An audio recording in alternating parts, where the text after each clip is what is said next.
London থেকে সিলেট হয়ে ঢাকা, এই দীর্ঘ যাত্রার আবেগ এবং পবিত্র রমজানের আবহাওয়া মিলে আকাশবিনার একটি হৃদয়স্পর্শীর ফেরার গল্প।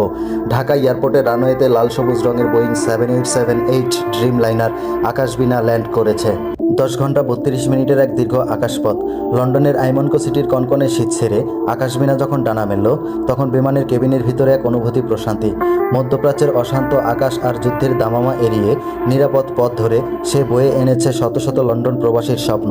বিমানের ভিতরে থাকা 271 জন যাত্রীর মধ্যে অনেকের মনেই তখন কেবল একটাই চিন্তা, বিদেশের মাটিতে নয়, এবার ইফতার করব দেশের মাটিতে। পরিবারের সাথে রমজানের এই পবিত্র সময়ে আকাশবিনা যেন কেবল একটি যান নয়, বরং এক টুকরো বাংলাদেশ। 24 জন বিজনেস ক্লাস আর 247 জন ইকোনমি ক্লাসে থাকা প্রতিটি মানুষের হৃদয়ে তখন কেবল আপনজনের কাছে ফেরার টান। সিলেটের মাটি ছুঁয়ে আকাশবিনা যখন ঢাকা এয়ারপোর্টে নতুন টার্মিনালের গ্রাউন্ড হয়ে 3 নম্বর বোর্ডিং ব্রিজে এসে স্থির হলো, তখন প্রবাসীদের চোখে মুখে ক্লান্তির চেয়েও বেশি প্রাপ্তির আনন্দ।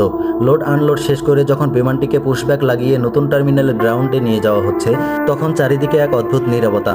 প্রবাসীরা ফিরেছেন তাদের নিজ ঘরে, কেউ মা বাবার জন্য সেহেরি আর ইফতারের বাজার নিয়ে, কেউ সন্তানের জন্য ঈদের উপহার নিয়ে। যুদ্ধ আর অস্থিরতার এই পৃথিবীতে রমজানের এই পবিত্র মাসে আমাদের আকাশবিনা শুধু যাত্রী নয়, বয়ে এনেছে হাজারো পরিবারের হাসি আর শান্তি। স্বাগতম ঘরে হে রেভিডেন্ট যোদ্ধারা।